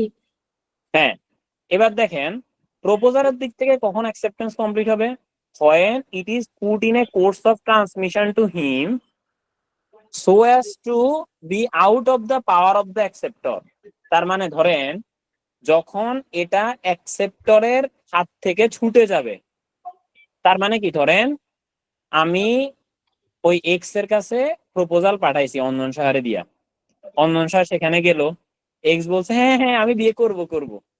এখন ওই করব বলে ফেলছে, বলার পরে কি হয়েছে, অঞ্জন শাহ এটা চিঠিটা নিয়ে সোজা রওনা দিয়ে দিছে। তো অঞ্জন শাহ চিঠিটা নিয়ে যেহেতু রওনা দিয়ে দিছে, এখন কি আর ওই মেয়ে বলতে পারবে যে না না আমি করব না? এটার বলার সুযোগ আছে? চিঠি তো দিয়াই দিল, তাই না? দিল? জি কথা বলে না কেন? হ্যাঁ, তো তার মানে এই যে ধরেন এই মেয়ে যেহেতু অলরেডি চিঠি দিয়ে দিছে অঞ্জন শাহের কাছে, তো দ্যাট মিনস হচ্ছে ওনার আর কোনো ক্ষমতা নাই ওই চিঠিটাকে এডিট করা বা কাটছাট করা। তার মানে এই মুহূর্তে আমার দিক থেকে অ্যাকসেপ্টেন্স কমপ্লিট হয়ে গেছে। কার দিক থেকে? আমার দিক থেকে। যখন ওই মেয়ে আর ওপিনিয়ন চেঞ্জ করতে পারবে না, ওই পজিশনে থাকবে, তখন আমার দিক থেকে অ্যাকসেপ্টেন্স কমপ্লিট হয়ে গেছে, মানে আমি অ্যাকসেপ্টেন্স পেয়ে গেছি, শেষ। এবার ওই মেয়ের দিক থেকে কখন অ্যাকসেপ্টেন্স কমপ্লিট হবে, যখন অঞ্জন সাহা এসে আমার কাছে ওই চিঠিটা পৌঁছাইতে পারবে এবং আমি চিঠিটা খুলে দেখবো, ইয়েস আমাকে আই এম অ্যাকসেপ্টেড। তখন সেক্ষেত্রে আমার দিক থেকে কি হবে, সরি আমার দিক থেকে না, ওই মেয়ের দিক থেকে অ্যাকসেপ্টেন্স কি হবে, কমপ্লিট হবে। বুঝছেন এবার? তার মানে ধরেন কোনো কারণে যার উদ্দেশ্যে অ্যাকসেপ্টেন্সটা আসতেছে সে যদি মরি যায়, যার উদ্দেশ্যে আসতেছে, তাহলে কি অ্যাকসেপ্টেন্স ওই মেয়ের দিক থেকে কমপ্লিট হবে? না। না ভাই। না হবে না। কিন্তু আমার দিক থেকে কি কমপ্লিট হয়েছে নাকি হয় নাই? হয়ে গেছে। হ্যাঁ হয়েছে। হয়েছে। হ্যাঁ, মানে আমি মরি গেল, আমি অ্যাকসেপ্টেন্স Yes, দাদা, আমার দিক থেকে yes, কমপ্লিট, দাদা। কিন্তু ওই মেয়ে সারা জীবন আনএক্সেপ্টেড হয়ে যাবে। বুঝছেন নাকি বুঝেন নাই? জি ভাই বুঝছি। ক্লিয়ার? জি দাদা। কথা কি বুঝাইতে জি পারছি? জি। আচ্ছা, ওকে। এবার দেখেন Clear, দাদা। অ্যাকসেপ্টেন্সের Clear, ঘটনা দাদা। শেষ। এবার আছে রিভোকেশন। রিভোকেশন কাকে বলে? রিভোকেশন মানে হচ্ছে না বলা। রিভোকেশন মানে কি, না বলা। এতক্ষণ যেটা হয়েছে এটা হচ্ছে হ্যাঁ বলা। এখন মেয়ে কি সবসময় হ্যাঁই বলবে, না বলতে পারে না? আরে পারে। অবশ্যই পারে। ওই মেয়ে যদি না বলে তাহলে কি হবে? এখন না বললে সেটাকে রিভোকেশন বলে, আর হ্যাঁ বললে সেটাকে অ্যাকসেপ্টেন্স বলে। অ্যাকসেপ্টেন্সের বেলা যে জিনিসটা হয়েছে রিভোকেশনের বেলা ঠিক তার উল্টা। অ্যাকসেপ্টেন্সের বেলা আমার অ্যাকসেপ্টেন্স কখন হয়েছিল? আপনার যে বাহক ছিল তার যখন কাছে বলার সাথে মেয়ের সাথে অ্যাকসেপ্টেন্স সাথে হয়ে গেছে। সাথে, এক্স্যাক্টলি। তাহলে রিভোকেশনের বেলা ওই সময় কি হবে, আমার যে বাহক ছিল তাকে বলার সাথে সাথে কার দিক থেকে রিভোকেশন হবে? ওই মেয়ের দিক থেকে রিভোকেশন হবে, আমার দিক থেকে ওই না। মেয়ের দিক থেকে রেপুটেশন হবে। এক্স্যাক্টলি, বুঝছেন এবার? মানে অ্যাকসেপ্টেন্সের বেলা যে জিনিসটা হয়েছে রিভোকেশনের বেলা ঠিক তার উল্টা। অ্যাকসেপ্টেন্সের বেলা ওই মেয়ে অ্যাকসেপ্টেন্স কখন হয়েছে? যখন হচ্ছে যখন গিয়ে যখন আপনি আমি আমার করছেন। কানে শুনছি, হ্যাঁ, আপনি তাই না? শুনছেন। আমি জানছি হ্যাঁ, যখন, তাই না? হ্যাঁ। হ্যাঁ, আমি জানছি যখন। তো ওই জিনিসটা হবে রিভোকেশনের বেলা ওই মেয়ের দিক থেকে, যখন মেয়ে না বলে দিবে তখনই মেয়ের দিক থেকে রিভোকেশন কমপ্লিট। আর রিভোকেশন আমার দিক থেকে কমপ্লিট হবে কখন? যখন আমার কানে এসে কি হবে, ইনফরমেশনটা পৌঁছাবে। তখন সেক্ষেত্রে কি হবে, আমার দিক থেকে রিভোকেশন কমপ্লিট হবে। বুঝা গেছে? তো তার মানে হ্যাঁ, ক্লিয়ার তো না? জি। হ্যাঁ ক্লিয়ার। তার মানে একটা জিনিস এখান থেকে কি শিখছেন বলেন তো, অ্যাকসেপ্টেন্স হোক বা রিভোকেশন হোক, হ্যাঁ দুইটাই কি করা ভালো, যার হবে সে আগে মরি যাওয়া ভালো না, কি বলেন? যদি সে মরি যায় তার তো অ্যাকসেপ্টেন্স হয়ে গেছে না। আর যদি সে যদি মরি যায় রিভোকেশনের বেলা, সে জীবনও রিভোক হয় নাই, তাই না? বুঝছেন আপনি নাকি বুঝেন নাই? জি দাদা বুঝতে মানে পারছি। অ্যাকসেপ্টেন্স এর বেলা হচ্ছে সে যদি মরি যায় তার মানে সে অ্যাকসেপ্টেন্স হইয়া সে মরছে, আর রিভোকেশনের বেলা সে যদি মরি যায় মানে যাকে অ্যাকসেপ্ট বা রিভোক করার বিষয় আছে সে যদি মারা যায় তাহলে হচ্ছে তার জীবনও তার আর রিভোক হবে না, কারণ রিভোকের বেলা তো হচ্ছে তার কানে আসলে তখন রিভোক হবে, তো তার কানে তো আসে নাই। বুঝছেন এবার? জি দাদা। হ্যালো, জি এটা জাস্ট মনে রাখার জন্য এই টেকনিকটা বললাম। এবার দেখেন, কোনো কোশ্চেন? আপাতত না নাই। দাদা। আচ্ছা এইটা তাহলে দাগায় না, কাজ এগেইনস্ট দ্য পারসন। হ্যাঁ বলেন। না, আবার একটু বলেন, তারপরে যদি কোশ্চেন থাকে আবার করব। একটু উপর দিয়ে যাচ্ছে মাথার, আবার একটু শুনবো আর কি। আচ্ছা, কোন জিনিসটা উপর দিয়ে গেছে, অ্যাকসেপ্টেন্স গেছে না রিভোকেশন গেছে? দুইটাই আমি তো কম্পেয়ার করতে পারছি না, আবার একটু বলেন ওকে ওকে ওকে তারপর ওকে আমি ওকে আমি এবার একদম উদাহরণ দিচ্ছি, এটা একদম পিওর উদাহরণ দিচ্ছি, ঠিক আছে? তাইলে দেখবেন পারবেন। দিব? ইফ ইউ ডোন্ট মাইন্ড দিব? না ধরেন না আমি না তাইলে আপনাকে আর দাদাকে দিয়ে একটা উদাহরণ দিই, কি বলেন? না 100% শিওর ভুলবেন না, হ্যাঁ? না না সেটা করেন না, আপনি দিব অন্য না? কিছু বলেন। না তাহলে তো মনে রাখা একটু ক্রিটিক্যাল হয়ে যাবো। আচ্ছা যাই হোক। তবে এটা ট্রুলি বলতেছি যে, আচ্ছা আমি তো দাদার নাম বলতেছি না এখানে, আমি আপনি আর দাদা দিয়ে বুঝাই, কেমন? আচ্ছা তাহলে বলেন। ঠিক আছে, আচ্ছা ওকে আচ্ছা তাহলে বলেন। ঠিক আছে। দেখেন, ধরেন আপনি হচ্ছেন, এখানে বাকিরা তো বুঝেই গেছে, বাকিরা বুঝে গেছে, উনি বুঝে নাই, সো ওনারে দিয়ে বোঝাচ্ছি। ধরেন আপনি আর দাদা, বিয়ের আগে দাদা হচ্ছে আমারে দিয়ে একটা চিঠি পাঠাইছে আপনার কাছে, হ্যাঁ বিয়ের আগে আমারে দিয়ে দাদা একটা চিঠি পাঠাইছে আপনার কাছে। এখন এই জায়গায় প্রমিজর কে হুম। এটা বলেন? আপনি আমি কোত্থেকে হবো আপনি প্রমিজর? দাদা দাদা দাদা দাদা দাদা দাদা, হুম এখানে দাদা মানে তো আমি না ভাই, দাদা মানে ওনার হাজবেন্ড, ঠিক আছে? আচ্ছা দেখেন, তো এখানে হচ্ছে কি এই কারণে বলছি যে নাম বললে বেটা। আচ্ছা দেখেন, ওকে সমস্যা না। তো সৌরভ এখন গাঙ্গুলি আচ্ছা দাদা বললে দিদি মেনে আপনি, নেবে। হ্যাঁ হ্যাঁ, সৌরভ গাঙ্গুলি দাদার নাম বললে আপু মেনে নেবে। না মেনে নিবে না আপু, সৌরভ গাঙ্গুলি বললে আপনি মানবেন? পরে দাদা আমার দৌড়াইবো। আচ্ছা যাই হোক, আচ্ছা আমরা পড়ালেখায় যাই। দেখেন আগে আপনি বুঝেন, ফাল্গুনে বিশ্বাস হুম আপনাকে বলতেছি, হ্যাঁ একটু আপনি রিপ্লাই দিয়েন, হুম হুম। যেহেতু আপনি হ্যাঁ বুঝেন হ্যাঁ নাই। দেখেন, ধরেন এখানে এই জায়গাতে দাদা হচ্ছে আমাকে দিয়ে আপনার কাছে চিঠি পাঠাইছে, তো এখানে প্রপোজার হুম। বা প্রমিজর কে? প্রপোজার হচ্ছে দাদা। হ্যাঁ বলেন না, প্রপোজার বা হ্যাঁ প্রমিজর কে? দাদা দাদা দাদা। দাদা, ওকে দাদা, হ্যাঁ। আর প্রমিজি কে? প্রমিসে আমি, ফাল্গুনী হ্যাঁ বিশ্বাস। ওকে, ফাল্গুনী বিশ্বাস প্রমিজি, ফাইন। এবার ধরেন এই যে পাঠানোর পরে এই জায়গাতে আপনি বললেন যে হ্যাঁ আমি তোমাকে বিয়ে করব, মানে দাদার কথা বললেন আর কি, দাদাকে আপনি বিয়ে করবেন। এখন হুম হুম। এটা তো আপনি জানাইছেন, কারা জানাইছেন? ওই দাদাকে মানে না না আমাকে জানাইছেন, দাদারে তো আমি যাই জানাবো। আচ্ছা আপনি আচ্ছা কারা হ্যাঁ জানাইছেন? আপনাকে আমারে নোবেল জানাইছেন তাই না? সিনহা দাদাকে। নোবেল হুম স্যারে জানাইছেন, ওকে ফাইন। এখন এই যে নোবেল স্যারে যে আপনি জানাইলেন, তো নোবেল স্যারে জানানোর সাথে সাথে অ্যাকসেপ্টেন্সটা দাদার দিক থেকে দাদা অ্যাকসেপ্টেন্স পেয়ে গেছে, বুঝছেন আপনি? হুম হুম দাদার দিক থেকে দাদা অ্যাকসেপ্টেন্স পেয়ে গেছে, কিন্তু নোবেল শাহ হুম যদি যাইয়া দাদার কানে বলে বা দাদাকে যদি জানাইতে পারে যে দাদা দিদিটা আপনারে মাইনা নিছে, মানে ফাল্গুনী বিশ্বাস তো আপনারে বিয়ে করবে বলছে, তো তখন হয়ে হুম যাবে কি আপনার দিক থেকে আপনি অ্যাকসেপ্টেন্স পাইছেন, কিন্তু যদি যতক্ষণ না পর্যন্ত দাদার কানে এটা যায় ততক্ষণ পর্যন্ত আপনি অ্যাকসেপ্টেন্স পান নাই, কিন্তু দাদা অ্যাকসেপ্টেন্স পেয়ে গেছে। এবার বুঝছেন? হ্যাঁ আপনার কিন্তু দিক এটা থেকে যে অ্যাকসেপ্টেন্স, হ্যাঁ বলেন। হুম, হুম, ও, এখন আপনি তো এটা বলতেছেন যে আমার দিক থেকে এটা অ্যাকসেপ্টেন্স পাইছি, এখন আপনি এখানে বলছেন মানে ওই অপর পক্ষকে বলা হয়েছে, বাট অপর পক্ষ যদি এটা হ্যাঁ মানে অস্বীকার করে তখন অপরপক্ষ কেমনে অস্বীকার করবে? অপরপক্ষ তো প্রপোজাল দিছে, মানে সে তার অস্বীকার কেমনে মাঝখানে করবে? যে মিডল ম্যানটা মানে নোবেল সাহা যদি বলে যে না এটা অ্যাকসেপ্ট হয় নাই, তখন নোবেল শাহ কেন এটা বলবে? আপনি যা দিবেন নোবেল শাহ তো তাই বলবে, তাই না? নোবেল আচ্ছা শাহ ঠিক আছে। এখানে নর্মাল ওয়েতে নিবেন, এখানে কোনো গুটিবাজি নাই, ঠিক আছে?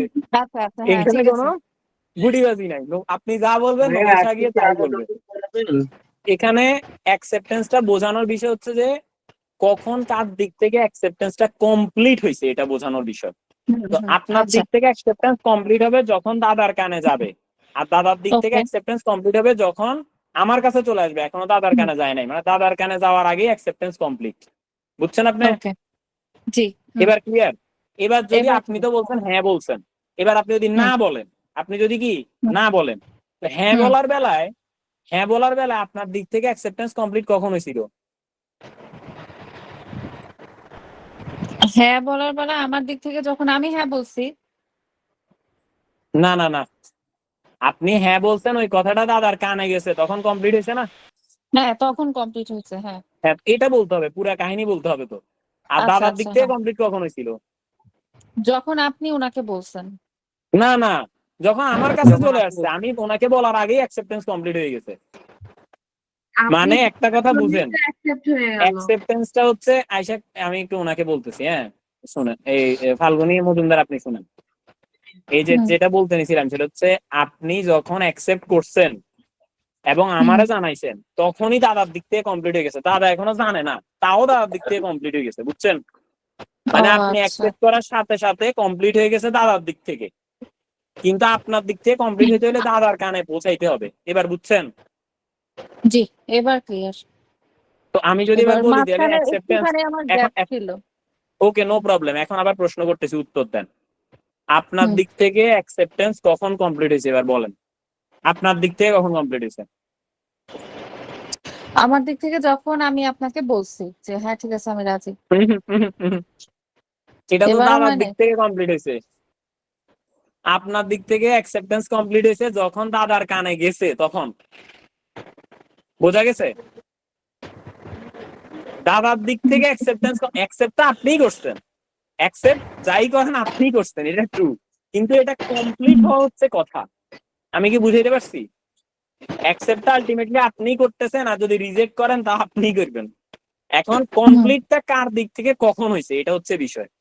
তাহলে অ্যাকসেপ্টটা আপনি করছেন, কিন্তু সেটা আপনার দিক থেকে কমপ্লিট হবে তখন যখন দাদার কানে যাবে, আর দাদার দিক থেকে কমপ্লিট হবে তখন যখন আপনি আমাকে বলে দিচ্ছেন, অথচ দাদা এখনো আমার জানে না। এবার বুঝছেন? হুম বুঝছি। এবার আবার জিজ্ঞেস করি প্রশ্নটা, এটা না হুম বুঝলে পরেরটা বুঝবেন না, সিম্পল জিনিস। এবার দেখেন, দাদার দিক থেকে অ্যাকসেপ্টেন্স কখন কমপ্লিট হয়েছে বলেন? যখন আমার কাছে বিষয়টা আমি যখন হ্যাঁ বলছি। আপনি যখন হ্যাঁ বলছেন সাথে সাথেই, ক্লিয়ার? আর হুম আপনার দিক থেকে অ্যাকসেপ্টেন্স কখন কমপ্লিট হয়েছে? যখন দাদা হ্যাঁ বলছে। যখন দাদা এই বিষয়টা জানে। কেমন দেখছেন? আমার মনে হয় হুম এটা খুব খারাপ হইতেছে। কেন হইতেছে? আমিও দাদারে দাদা কইতেছি, আপনিও দাদারে দাদা কইতেছেন। কেমন হয়ে গেল না বিষয়টা? এর থেকে ভালো নাম ধরে বললে বেটার হইতো না? আচ্ছা দেখেন, না ঠিক আছে। এরপরে কি হইলো, আহ এবার আসেন কি রিভোকেশন। এবার রিভোকেশনের বেলায় ঠিক তার উল্টা। রিভোকেশনের বেলায় ঠিক তার কি উল্টা। রিভোকেশন মানে কি? রিজেক্ট করা। রিভোকেশন মানে কি? হুম রিজেক্ট করা। রিজেক্ট করা। এবার তাইলে বলেন আপনার দিক থেকে কখন রিজেক্ট কমপ্লিট হবে? যখন দাদা না করবে। না না, দাদা তো না করবে না, রিজেক্টটা আপনিই করবেন, অ্যাকসেপ্টটা আপনিই করবেন। দাদার এখানে কিচ্ছু করার নাই, যা করার সব আপনিই করবেন। তাহলে এবার বলেন আপনার দিক থেকে রিভোকেশন কখন কমপ্লিট হবে? ওই যে যখন আমি না করব। যখন আপনি মানা করবেন। হুম তাহলে দাদার দিক থেকে কখন কমপ্লিট হবে? যখন আহ দাদা না করবে। আমি তো কি বললাম, দাদা এখানে নাই করবে না, না তো আপনিই করবেন, তাই না? দাদার দিক থেকে কমপ্লিট হবে যখন দাদার কানে আপনি না করছেন এটা পৌঁছাবে তখন। দাদা Clear? আরো টপিক পড়াবেন আজকে? হ্যাঁ আরো টপিক পড়াবো, এই ভাই 8টা 46 দেখছি। আচ্ছা আমি বলি শুনেন, যদি এখন কোনো আচ্ছা কারণে এটা ঠিক মিস আছে দাদা, যায়, আপনি আগান আমি আর হ্যাঁ একটু এটা আপনার যদি সাথে কোনো এটা কারণে আমি মিস যায়, এটা আমি হ্যাঁ রেকর্ডেড ভিডিও আপলোড দিব, হুম তো ওইখান থেকে আবার একটু দেখে নিন। I am sure that hmm তখন আপনি হুম ক্লিয়ার হয়ে যাবেন, ঠিক আছে? ঠিক আছে, আগান।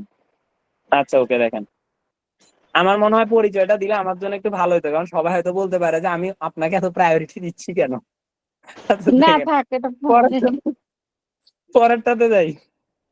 এরপর হচ্ছে কি, the communication of revocation is complete. তো এটা তো বললাম, দাগাই ফেলেন বাকিরা সবাই।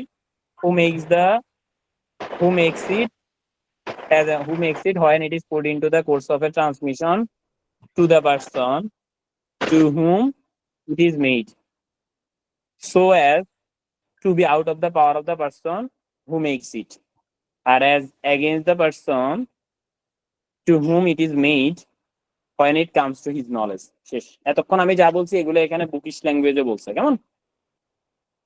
এবার আসেন revocation of proposal and acceptance. A proposal may be revoked at any time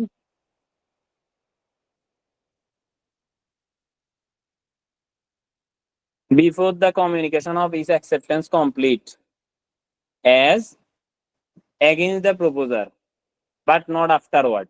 অর্থাৎ এখানে বলা হয়েছে যে আপনি রিভোকেশন তখন করতে পারবেন যখন communication before the communication of is acceptance complete, মানে অ্যাকসেপ্টেন্সের কমিউনিকেশনটা কমপ্লিট হওয়ার আগেই আপনি চাইলে কি করতে পারেন, রিভোক করতে পারেন, কিন্তু তারপরে পারবেন না।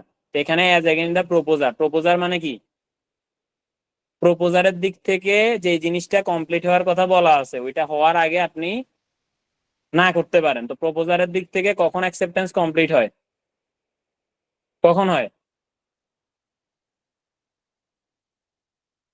যখন অপর পক্ষ বুঝছেন না? যখন অপর পক্ষ অ্যান্সার দেয়। যখন হচ্ছে যখন ওই কনফার্মেশন যে ব্যক্তির উদ্দেশ্যে অ্যাকসেপ্টেন্স করা হয়েছে তার কানে পৌঁছাইতে পারবে, তাই না? তাই না, তখনই তো প্রপোজারের দিক থেকে অ্যাকসেপ্টেন্স কমপ্লিট হয়, তাই না? প্রপোজার মানে কি, এই না sorry sorry sorry sorry my mistake, এই প্রপোজার মানে হচ্ছে যে প্রপোজ করছে সে, তো তার দিক থেকে অ্যাকসেপ্টেন্স কমপ্লিট হয় যখন সে অলরেডি কি করে দেয়, ওই যে সে অ্যাকসেপ্টেন্স পাওয়া গেছে, তার কানে না আসলেও সে অ্যাকসেপ্টেন্স পাওয়া গেছে। তো তার মানে বলছে এই জিনিসটা কমপ্লিট হওয়ার আগেই না করা যাবে, আদারওয়াইজ করা যাবে না। তার মানে আপনি যদি কাউরে একবার হ্যাঁ জানাইয়া দেন তারপর আপনি সেটাকে না করতে পারবেন না। ক্লিয়ার? এবার তার আগে আপনি অ্যাকসেপ্টেন্সটাকে ক্যান্সেল করতে পারবেন, ক্লিয়ার, বা রিভোক করতে পারবেন, ক্লিয়ার? ক্লিয়ার। হ্যালো, অর্থাৎ এখানে বলা হয়েছে যে প্রপোজাল মে বি রিভোকড, মানে প্রপোজালটা রিভোক করা যায় যখন the communication of acceptance complete as against the proposer but not afterward, clear? আর এরপরে বলছে যে an acceptance may be revoked at any time, acceptance যে কোনো সময় রিভোক করা যায় before the communication of acceptance is complete.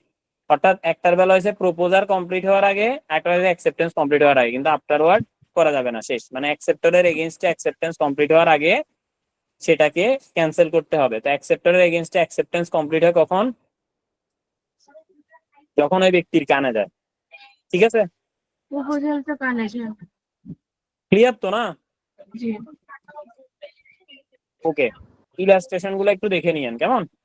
এবার আসেন method of revocation of proposal. এবার কিভাবে করে রিভোকেশন করা যায়, মানে এবার মানে প্রপোজালটাকে রিভোক করা যায়। এবার দেখেন, রিভোক মানে না করা, বাদ দেয়া। By the communication of notice of revocation by the proposer to other party, অর্থাৎ আপনি একটা নোটিশ দেওয়ার মাধ্যমে প্রপোজারের দ্বারা অন্য পার্টিকে, অর্থাৎ প্রপোজার চাইলে নোটিশ দেওয়ার মাধ্যমে অন্য পার্টিকে রিভোক করতে পারে প্রপোজালটা। By the lapse of time prescribed in such proposal, তার মানে কোনো কারণে একটা সময় দেওয়া আছে, ওই সময়ের মধ্যে যদি অ্যাকসেপ্ট না করে তখন সেটা রিভোক হয়ে যায়। মানে কি, একটা উদাহরণ দিয়ে বোঝাই। ধরেন আমি একজনকে বলছি যে তুমি কি আমাকে বিয়ে করবা, যদি মানে তুমি যদি আমাকে হ্যাঁ বলো তাহলে অবশ্যই আজকে রাত 12টার আগে জানাইতে হবে। তো এই যে আজকে রাত 12টার আগে সে আমারে জানাই নাই, রাত 12টা ক্রস হয়ে 1টা বেজে গেছে, তাইলে কি হবে, ধরে নিতে হবে সেটা কি, রিভোক হয়ে গেছে। কথা বলেন, সেটা রিভোক হয়ে গেছে। ওকে, এবার বলছে if no time so prescribe, যদি কোনো টাইম প্রেসক্রাইব করা না থাকে তাইলে হইছে by the lapse of reasonable time. এবার তাইলে রিজনেবল টাইম, রিজনেবল টাইম মানে কি, ধরেন আমি কোনো টাইম দিই নাই, আমি একজনের জিজ্ঞেস করছি যে তুমি কি আমাকে বিয়ে করবা, তার কোনো টাইম দেওয়া হয় নাই, সে এখনো জানাইতেছে না, তাহলে বলেন তো তার জন্য রিজনেবল টাইম কি হইতে পারে? আপনি সিআর মেম্বার হওয়ার আগ পর্যন্ত। কে কইছে এই কথা?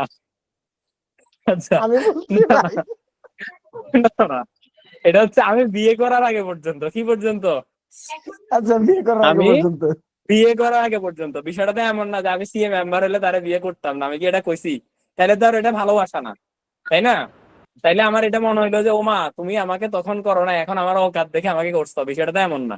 আমি তাকে যদি ভালোবেসে থাকি, আমি তাকে প্রপোজ করলে আমি সিএ মেম্বার হওয়ার পরেও আমি তাকে বিয়ে করব। আর যদি না ভালোবাসি তাহলে করতাম না, শেষ। মেম্বারের সাথে টাইমের কোনো সম্পর্ক নাই, বুঝে গেছে? তাহলে কিসের সাথে আছে? আমার বিয়ে করার সাথে আছে, বুঝে গেছে? হ্যাঁ ভাই, ক্লিয়ার। Clear? হ্যাঁ, হ্যাঁ। ক্লিয়ার। এবার হচ্ছে by the failure of the acceptor to fulfil a condition precedent to acceptance. এবার অ্যাকসেপ্টর যদি কোনো একটা কন্ডিশন ফুলফিল করতে ব্যর্থ হয়, উদাহরণ কি? ধরেন আমি তাকে বললাম যে তুমি যদি আমাকে ভালোবাসো তাহলে কালকে লাল রঙের শাড়ি পরা দুপুর 1টা বাজে আইসিবির সামনে চলে আসবা, ঠিক আছে? তো এখন সে লাল রঙের শাড়ি পরে আসে না, আসছে সাদা রঙের শাড়ি পরি, তাইলে কি হয়ে যাবো? শোক দিবস। আপনি মরে যাবেন। রিভোক, রিভোক, বোঝা গেছে? ইনভোক হয়ে যাবে। হ্যাঁ, এরপরে কি? By the death or insanity of the proposer. এবার যে প্রপোজ করছে যদি মরি যায়, ঠিক আছে? এখানে আর আমি আমার কথা কইতেছি না, কারণ মরার সুযোগ নাই। এবার দেখেন, if the fact of death or insanity comes to the knowledge of the acceptor before acceptance, এবং ওই জিনিসটা অ্যাকসেপ্টরের অ্যাকসেপ্ট করার আগেই যদি সে জানি যায়, কিন্তু সে যদি না জানি অ্যাকসেপ্ট করে ফেলা, তাহলে কি হয়ে যাবো? বলেন।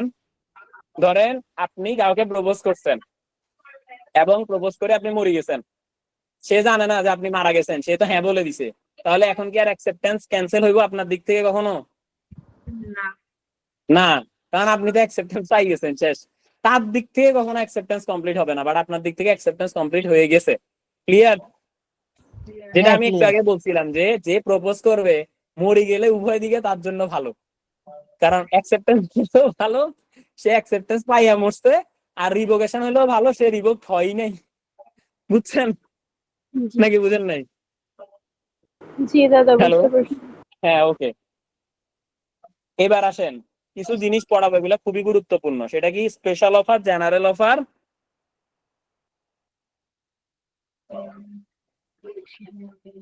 আচ্ছা দেখেন, এগুলো একটু দেখাই দিই। স্পেশাল অফার কাকে বলে? When a offer is made to specific person is called a special offer, কেমন? তাইলে কোনো একজন স্পেসিফিক ব্যক্তিকে যদি অফার করা হয়, সেটা স্পেসিফিক অফার হবে। মানে কি? ধরেন আপনি কোনো একটা মেয়েকে বলছেন যে আমি তোমাকে বিয়ে করতে চাই, তাহলে এই ক্ষেত্রে it will be consider specific offer, ওই মেয়েকে বলছেন। আর জেনারেল অফার কি? জেনারেল অফার মানে হচ্ছে আপনি বলছেন যে আমি বিয়ে করতে চাই, কেমন? আমি বিয়ে করতে চাই, আপনারা কে কে আমাকে বিয়ে করতে ইন্টারেস্টেড আমাকে জানান। তাইলে এটা কি? জেনারেল এটা কি? Offer. General General offer. offer। Good.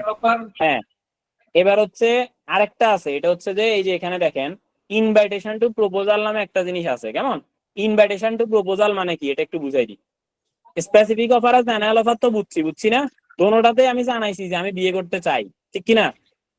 একটাতে ডিরেক্ট একজনকে বলছি, আরেকটাতে হচ্ছে ইউনিভার্সালি বলছি, তারা যারা আমার কাছে আসবে আসবে, এই।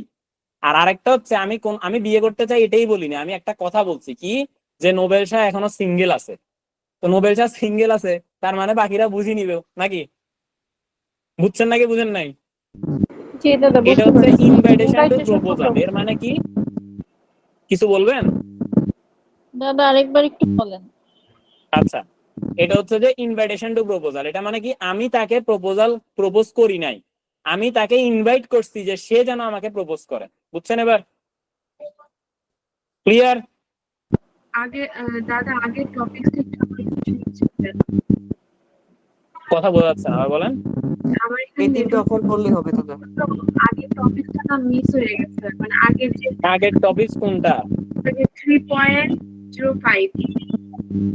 তো আমি কি বলছিলাম যে আমি যদি বিমান উপরের দিকে নিয়ে যাই, তখন আপনি যদি বলেন যে আমার তো কারো ফালাই আসছে, তো কি করার? 3.5 জাস্ট আপনার হয়ে 3.5।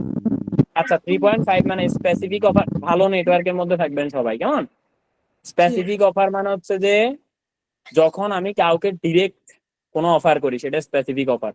জেনারেল অফার মানে হচ্ছে যে আমি কাউকে ডিরেক্ট বলি নাই, আমি অনেকের উদ্দেশ্যে করছি, সেটা হচ্ছে জেনারেল অফার। আর ধরেন আমি যদি বলি যে হ্যাঁ আমি যাকে বিয়ে করবো সে অফকোর্স সিএ স্টুডেন্ট হইতে হবে, কারণ আমার ইচ্ছা আছে যে আমিও চার্টার্ড অ্যাকাউন্টেন্ট হব, আমার বউ চার্টার্ড অ্যাকাউন্টেন্ট হবে, আর আমার ফিউচারে যা আছে সব চার্টার্ড অ্যাকাউন্টেন্ট হবে, মানে এটা আমার ইচ্ছা। তো তার মানে এই যে এই জিনিসটা বললাম, এটা কি তার মানে কি যারা সিএ পড়তেছে তাদের জন্য ওপেন ওপেন করা হয়েছে না? এটা হয়েছে। তো এটা হচ্ছে কি জেনারেল অফার। আর যদি বলা হয় যে আমি এখনো সিঙ্গেল আছি, আমি কি বলছি মানে আমাকে কেউ বিয়ে করেন বা করেন না, এগুলো কিছু বলছি? বলি নাই। তো ওইটা হচ্ছে ইনভাইটেশন টু প্রপোজাল। কেমন, তিনটা জিনিস বোঝা গেছে? তার মানে ভাই অফার কি 3টা হয় তাহলে? না, অফার 2টা হয়, আর ওইটা অফারই না, ওইটা হচ্ছে ইনভাইটেশন টু প্রপোজাল। বোঝা গেছে? হ্যাঁ ডান। ওই যেটার কথা বলছি invitation to proposal, it is not offer, এটা ইনভাইটেশন টু প্রপোজাল, এটা আলাদা জিনিস। ক্লিয়ার? দুইটা ওটা তো আমি দুইটা অফার করি নাই, ওইটা আমি অফার করার জন্য মানুষকে বলছি যে মানুষ যেন আমাকে অফার করে। বুঝছেন নাকি বুঝেন নাই? বুঝছি। জি ভাই বুঝছি। দাদা হ্যাঁ, ইনভাইটেশন আর প্রপোজাল যেটা, সেটা কি ওই যে আমরা যে বিভিন্ন কোম্পানিতে প্রপোজাল গুলো পাঠাই, ওগুলাই কি এটার পার্ট? না না না, ইনভাইটেশন টু প্রপোজাল মানে তো আপনি এখানে তাকে অফার করে ফেলছেন। আপনি প্রপোজাল পাঠানোর মানে হচ্ছে আপনি ইনভাইটেশন, আপনি অফার করে ফেলছেন। ইনভাইটেশন টু প্রপোজাল মানে হচ্ছে ধরেন আপনি অডিট করতে চান, ঠিক আছে, বা আপনি বলে দিচ্ছেন যে আমি অডিট করতে চাই, এটাও না, আপনি বলছেন যে আমি একজন চার্টার্ড অ্যাকাউন্টেন্ট হইছি, শেষ।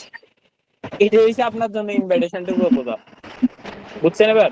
ও আচ্ছা আপনি আচ্ছা, যদি জাস্ট বলি আমি দেন যে বলছি যে আমার আমি মানে হয়েছে, এখন তোমরা আসো হ্যাঁ বা না ধরেন আসো, এবার আমি হয়েছি, শেষ। আমি একটা উদাহরণ দিয়ে বোঝাচ্ছি, একটু শুনেন।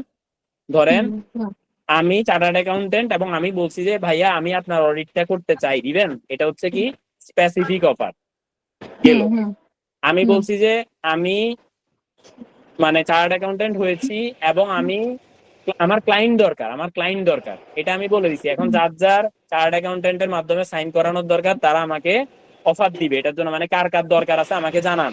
এটা আমি অলরেডি এখানেও বলছি, এটাও কি জেনারেল অফার। এটা কি জেনারেল অফার।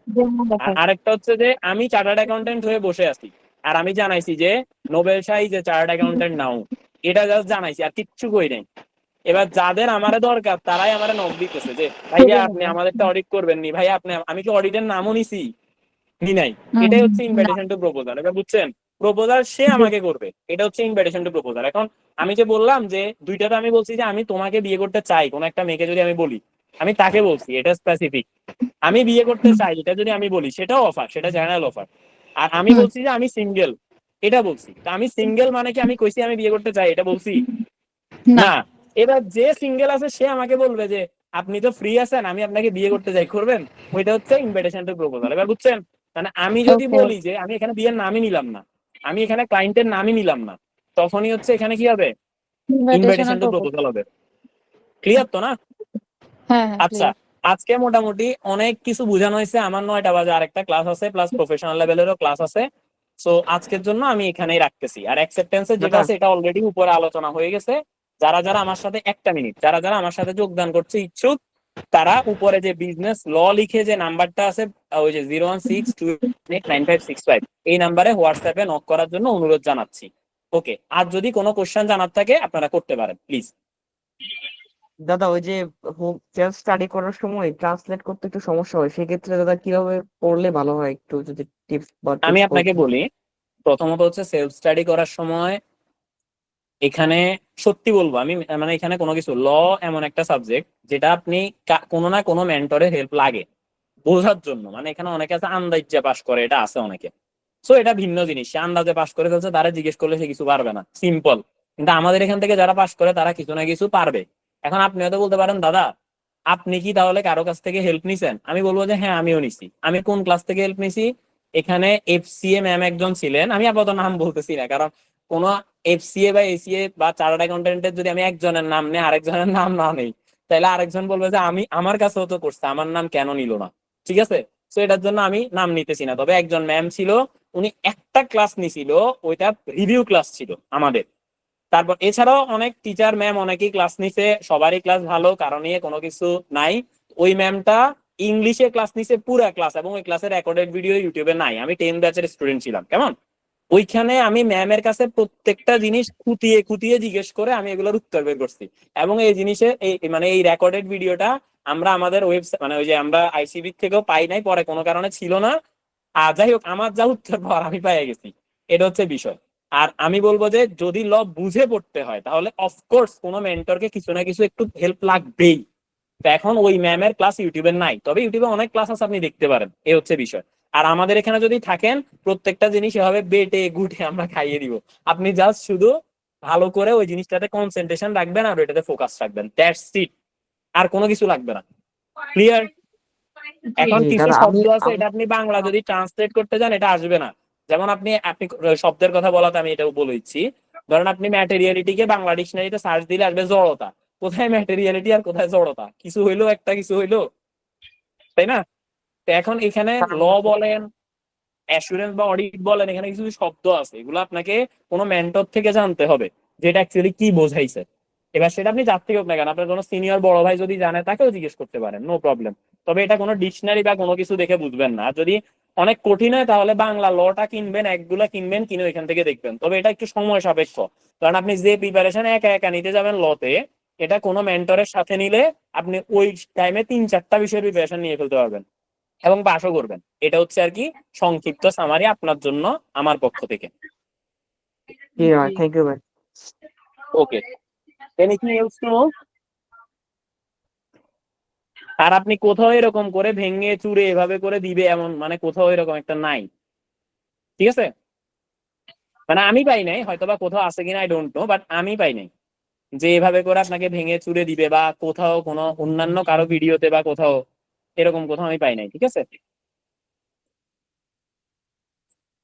হ্যালো, আমি একটু ক্লাস নিচ্ছি, হ্যাঁ, আমি পরে ফ্রি হয়ে আপনাকে কল দিব, ঠিক আছে? হ্যাঁ মা, দেন। ওকে, তাহলে তো ধন্যবাদ সবাইকে। আজকের জন্য আমাদের ল ক্লাসের এখানে শেষ হচ্ছে, তবে একটু পরে এই লিঙ্কে business technology and finance class হবে। ক্লিয়ার? তো আপনারা চাইলে একটু অপেক্ষা করতে পারেন, এই লিঙ্কে ক্লাসটা পাবেন। আমি আপাতত রেকর্ডটাকে অফ করতেছি।